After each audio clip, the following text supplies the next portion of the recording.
Hello and welcome to Fidelity Connects, a Fidelity Investments Canada podcast, connecting you to the world of investing and helping you stay ahead. Today on the show, we highlight the 2024 Fidelity Retirement Report and its findings on how Canadians are viewing and preparing for retirement.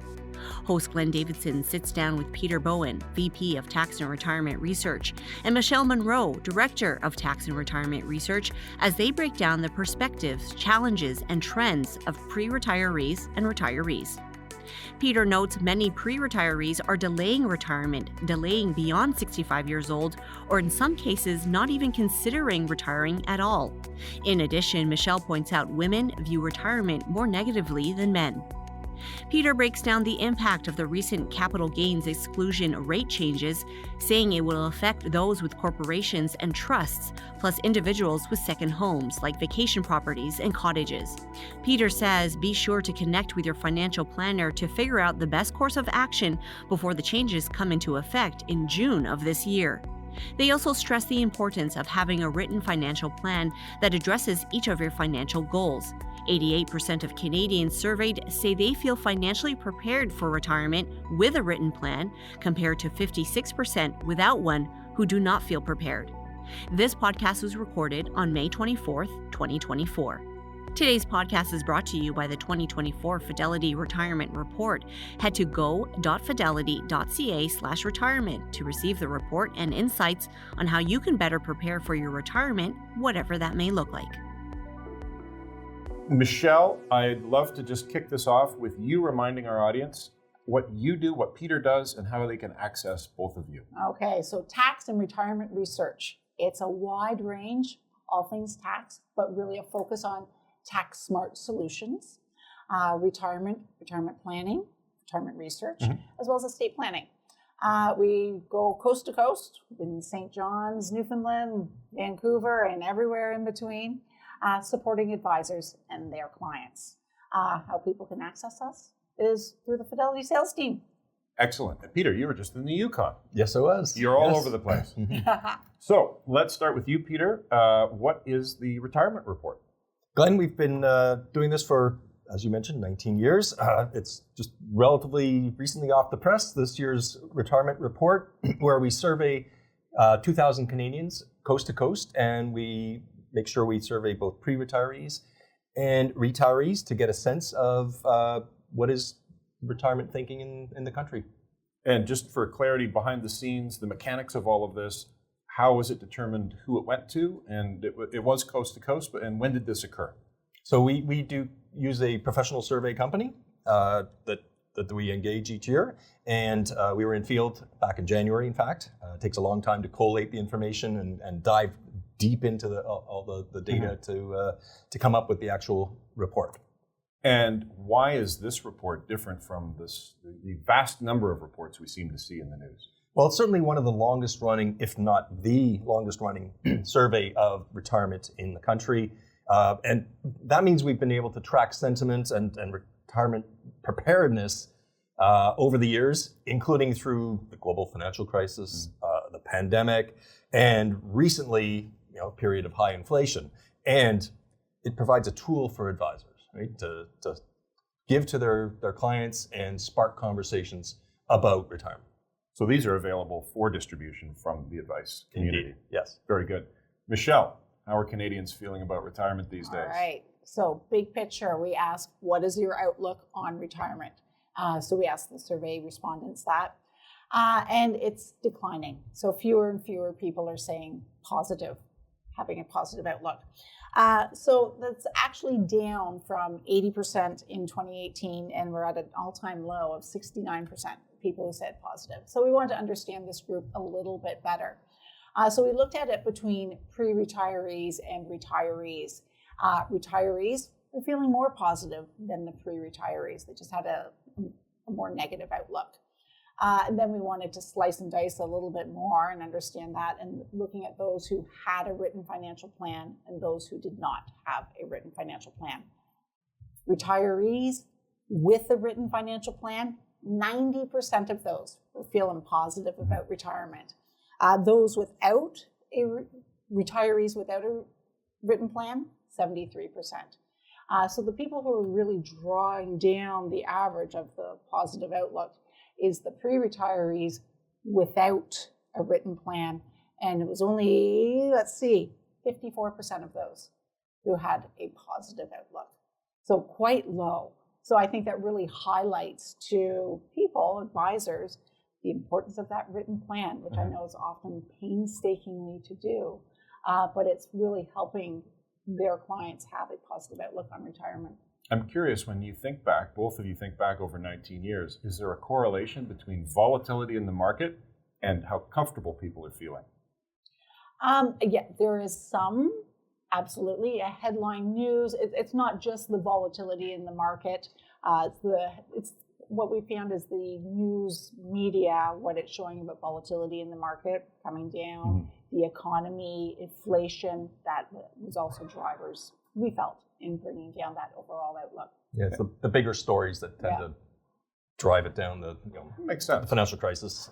Markets went down dramatically, but they recovered fairly quickly in the financial crisis, but it still had a big impact on people's thinking about retirement. The pandemic, of course, and high inflation, right? So these are, I'd say, bigger factors than market volatility, but it certainly plays into it. It makes sense why we do it yearly, because there is such change in the marketplace. What are some of the major challenges that Canadians are facing, Michelle? So some of the challenges are thinking about those headline news, about inflation specifically. And one of the things that we looked at is actually retirees who are supporting their adult children, non-student adult children, helping support them financially specifically. And what we found is that 6 in 10 retirees were helping their non-student adult children financially. And there was a variety of different items. Some of the big ticket ones that you would expect, weddings, down payments for homes, but also those day-to-day living expenses as well. And looking at that for pre-retirees, only 4 in 10 said that they expected to be helping their adult children in retirement. So you're sort of I'm looking at these trends and I'm thinking, well, economic times, what's going on? Interest rates are higher, inflation. Well, we're going in the right direction, but I don't know where that's going to land. But I would expect that we're going to see more and more retirees who are actually helping out their adult children. So that 6 in 10, I would expect to increase. Probably city dependent as well. Did you notice that across the country? As far as the cost of living, so more children may have to live at home. In higher cost regions, Sure. that would. So you're thinking Toronto, Vancouver, et cetera. Yes. And that's certainly something that advisors should probably be factoring into retirement plans for their clients. The clients might not think they'll be supporting, adult children in Well, especially retirement. those pre-retirees, the 4 in 10, there's a gap there of 2. And I would expect that gap to be increasing in time. And when you're a pre-retiree, you have more time to plan for this and set aside a little bit more. Once you're in retirement, that nest egg is usually pretty fixed. Some Canadians are moving in and out of retirement as they pick up work after they've retired. What challenges does that bring to advisors from a planning perspective? Peter, maybe I'll go to you for that. Well, there's a tax implication. That being a tax person, that's sort of where I jump to immediately. And advisors need to be aware of this and on top of it, because it can shift the retirement cash flow equation, right? So you don't want to push people into too high a tax bracket. Sometimes we'll see people who have started old age security and they go back to work and suddenly they're getting hit by the OAS clawback. Right? So factoring that in, being aware of what the client's doing in advance, right? Especially if you're thinking about, I'm going to pull more out of the RIF than the minimum if they've turned it on. And that may be the wrong thing. So people need to be aware of it and think about those marginal tax rates that they're being subject to throughout retirement. That makes sense. Something else that they need to be thinking about is what's happened with the capital gains inclusion rate. You were both in the federal lockup for the report. Could you talk more about the capital gains inclusion rate changes? Peter, I'll go to you for that. Right. So first, what is happening there, and it's a big change for some Canadians in that the inclusion rate is going from 1/2 to 2/3. But that said, for individuals, it only applies on gains above $250,000. So if someone has $350,000 of gains in a year, first 250 still at 50%. It's the next 100 is at 2/3. So again, it doesn't affect most individuals, but think about people selling vacation properties or investment properties. That those types of gains can be very lumpy and can push people into that situation. More importantly, a lot of Canadians have corporations. Right? It's hundreds of thousands of Canadians have corporations. Financial advisors are often dealing with those clients. They're often valued clients. Corporations and trusts don't actually get the $250,000 threshold. So for them, the capital gains increase is effective from $1. It's soon going to be at 2/3, and just June 25 is actually the effective date. Okay. So it gives us a little bit of window of opportunity from a planning perspective. You must be fielding a lot of questions, both of you, whether it be in Newfoundland or the Yukon. What are some aspects of this that advisors should consider when talking to their clients? Well, the big question we're getting right now is, should I sell before June 25? Right, and that's a challenging question. I think in many cases the answer should be no, because, well, when would you otherwise sell the particular investment? And if it's 10 years out, do you really want to be paying taxes earlier, much earlier than you otherwise need to? And I think when you think about the present value, would I rather pay $25,000 on a $100,000 gain in a corporation now versus $33,000 in 10 years? I think I'd rather pay $33,000 in 10 years. But people are trying to sort this out. From a retirement perspective, this really has changed the game for, again, some Canadians. I've got a very good friend. He and his wife were consultants and have a corporation. They're retired, and this is a big change to their situation. He's an accountant, so he's got this spreadsheet going out 30 years and with all the gains and dividends. I think we like different that. types of dividends. And a bomb just got thrown into that spreadsheet. It's a big adjustment to his cash flow. So he's trying to think, do we sell some investments before June 25? And some, yes, certainly not all. Also, for other Canadians, part of their retirement cash flow planning is to sell a cottage or an investment property. Well, again, that's going to trigger a lot of taxes, assuming the gain's more than $250,000. That has an impact on people's retirement planning. And finally, part of retirement planning is estate planning, right? Well, there's no exception on this for the year of death. So someone passes away with gains of over $250,000 on their taxable investments, including cottages and investment properties, and doesn't have a surviving spouse. Again, it's a big jump in taxes. So we need to think about this. Advisors need to think about this long term and manage people's tax situations. That may mean, for elderly clients who aren't in great health, but sitting on big capital gains, maybe some of those should be triggered earlier than otherwise because of the implications to the estate component of this. So there's a lot of complexity here. We actually haven't seen the detailed legislation yet either, and it's going to be complicated. I think that's perhaps part of the reason why we haven't seen it yet. There may be other reasons, which we won't get into, but it's complicated. And in terms of planning, it's sometimes we're getting questions that it's like, sorry, until we see the detailed legislation, it's really hard to answer that particular question. And so the whole tax community is waiting to see those rules. And there's some lobbying going on too. Yeah. So I think sometimes we can make educated guesses, but until we see the legislation, it's hard to give really concrete advice. And I think for advisors, where they can be adding value is bringing this to the attention of their clients, and this is how it might impact their particular situation. And it's a bit of a wait and see. That makes a lot of sense. With the current inflation rates, how's that impacting retirees or pre-retirees' thoughts? So inflation rates, okay, so people are concerned about it. And this really drives back to the conversation that we had about, well, people read the headline news and they are concerned about it. And inflation is one of the key risks of retirement because you have a set pool. You're looking at that retirement paycheck. And how does that impact your ability to purchase things in retirement and whatnot? CPP, old age security are both indexed for inflation. But what we've seen in our report is that many people are actually delaying their retirement. because they are concerned about inflation. Work a few more years that can offset higher costs that we have, wait and see. It also gives them time to build up that retirement nest egg. Another area where we're seeing changes is how people are transitioning into retirement. Specifically more looking at, it's become less and less common where people do that hard stop of their primary career.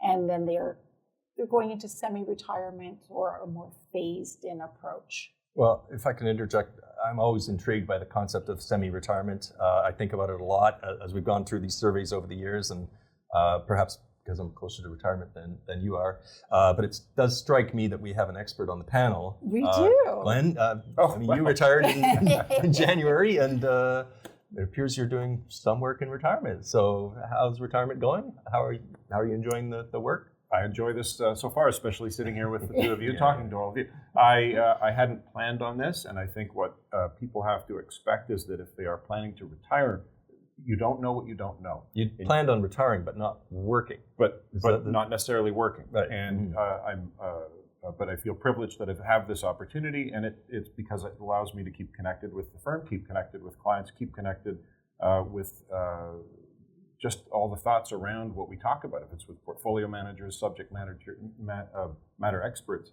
I find it fascinating. And so it keeps me busy, but not too busy, because I also find, this is interesting, a lot of people talk to me about their thoughts about retirement, and they say their biggest fear is they don't know if they'll have anything to do.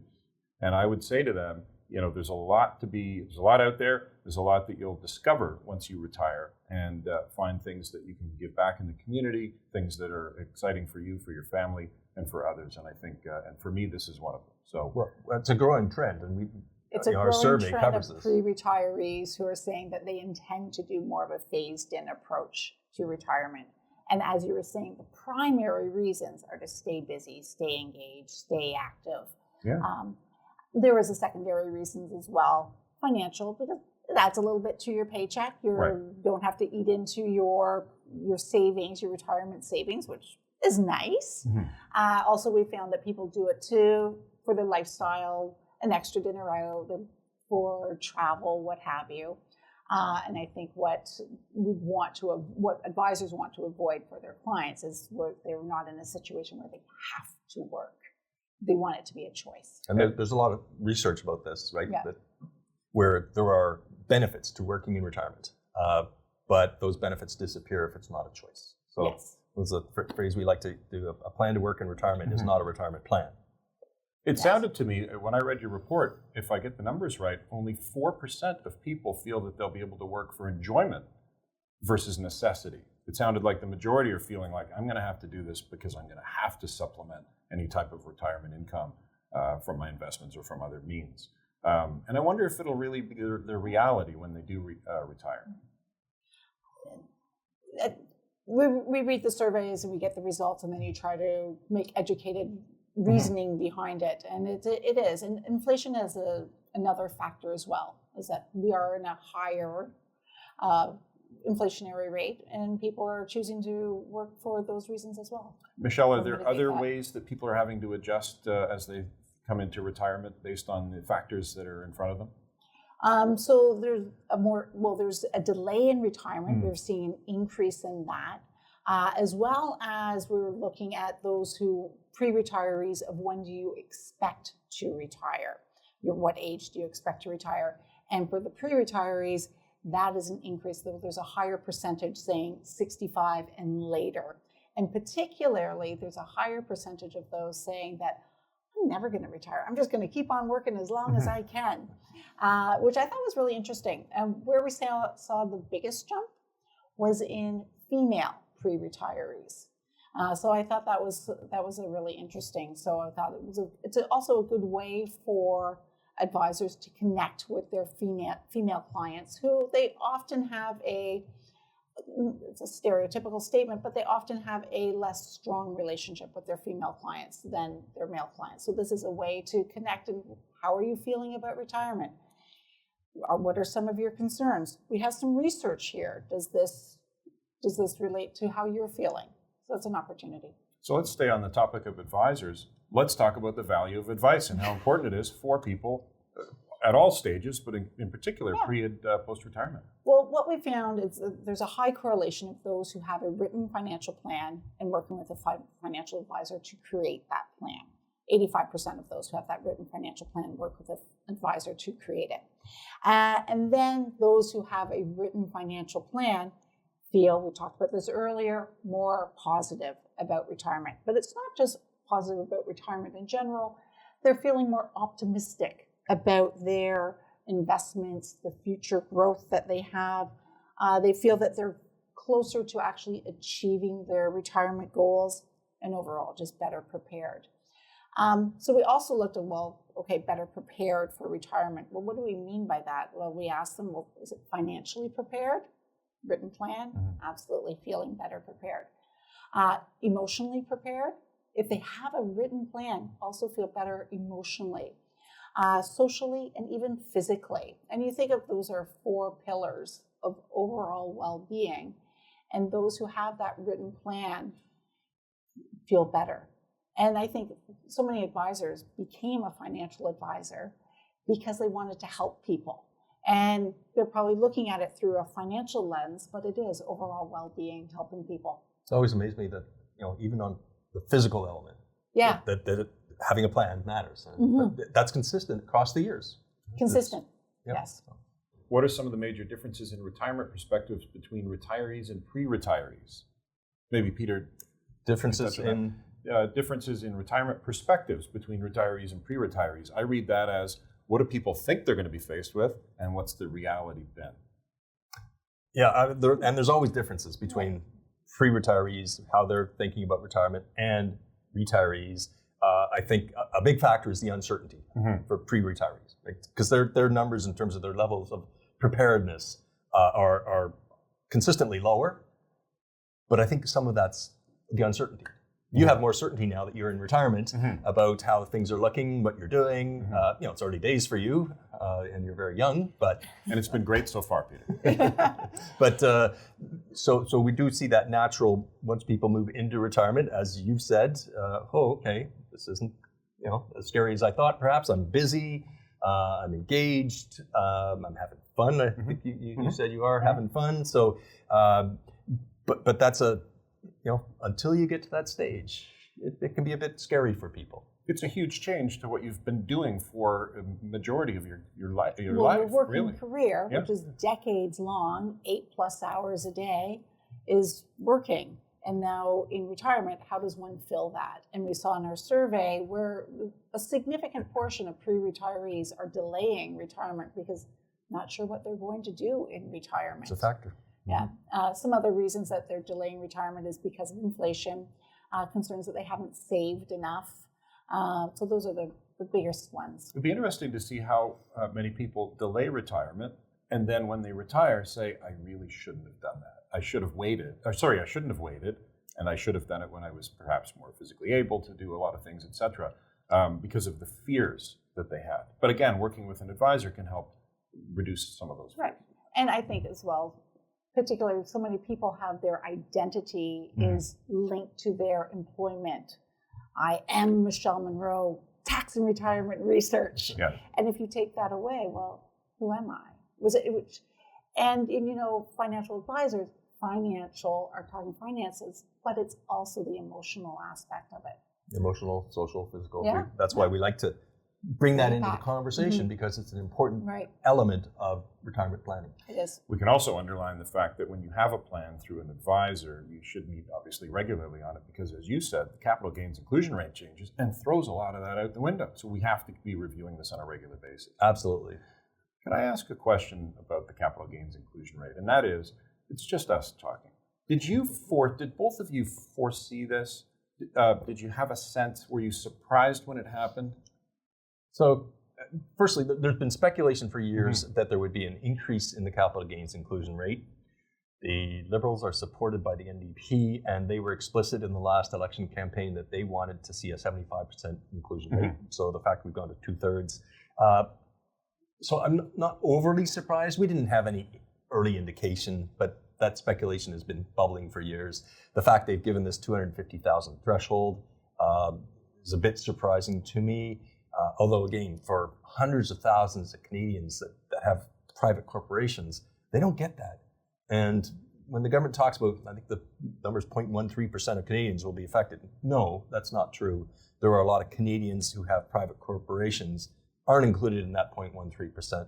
And it's a dramatic change to their retirement. So it somewhat surprised us, I think, but then again, finally, with the discussions, the speculation for a number of years, it's not a complete surprise. I hope this is a fair question, but could you, and we won't make any bets, can you suggest what advisors, all of us, may want to keep on our radar of further changes as in the years ahead? Is there anything that you want to put out there as things just to keep your eye on that may or may not happen? Well, I think that there could be future changes in the capital. Like the capital gains inclusion rate has bounced around over the years. I mean, we might have a change of government in a couple of years, perhaps, and that could result in, perhaps a change back. Mm-hmm. I wouldn't necessarily count on it. But there are lots of other things. When do RIF minimums have to start?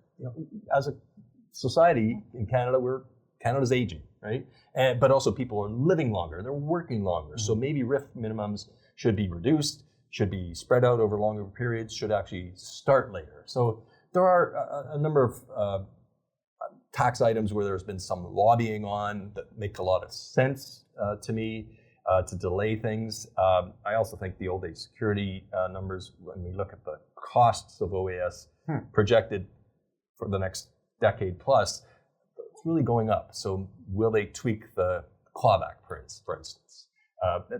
That's a tricky one because one of the things that retirees have in common is they vote. So governments mess with with retirees' tax situations at their peril. Yeah. Thank you. Sometimes we look south to the border as well. Sure. Capital gains on principal residence, only the first $250,000 is exempt, whereas in Canada, it's the entire gain. So that's something I sort of keep on the radar. You never know. Don't be giving them any ideas. This is going to keep everybody awake now, Michelle. Thank you for that. But you're right. And why it's so important that the two of you are doing what you're doing as well is to keep abreast of all of this, and we can keep talking about it with our advisor clients, which is wonderful. Peter, how can advisors further support their clients with the research that's in this report? Well, I think absolutely advisors should be having active conversations with their clients about retirement. Are things changing from their client's perspective? Put the plans down on paper. Michelle talked about the value of advice, but also the value of the financial plan, and update them regularly, right? Like whenever we have changes, sure, right? The capital gains inclusion rate, but what changes are happening at the individual level for those clients.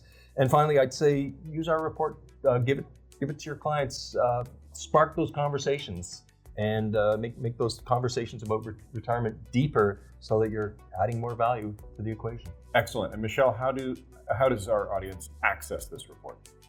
Well, I believe that it's going to be a link as part of this Zoom cast, as well as on fidelity.ca. And if they're still having troubles, they can go and talk to their Fidelity wholesaler, and they will send it to them. Excellent. Michelle, Peter, thank you so much for being here. We covered a lot of ground, and it was a lot of fun. Excellent. Thank you. Thanks for listening to the Fidelity Connects podcast. If you haven't done so already, please subscribe to Fidelity Connects on your podcast platform of choice.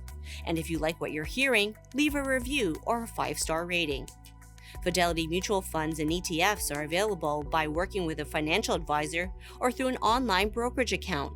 Visit fidelity.ca/how-to-buy for more information. While visiting fidelity.ca, you can also find information on future live webcasts. And don't forget to follow Fidelity Canada on Twitter and LinkedIn.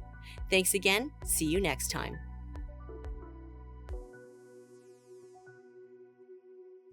The views and opinions expressed on this podcast are those of the participants and do not necessarily reflect those of Fidelity Investments Canada, ULC, or its affiliates. This podcast is for informational purposes only and should not be construed as investment, tax, or legal advice. It is not an offer to sell or buy or endorsement, recommendation, or sponsorship of any entity or security cited. Read a fund's prospectus before investing. Funds are not guaranteed. Their values change frequently, and past performance may not be repeated. Fees, expenses, and commissions are all associated with fund investments.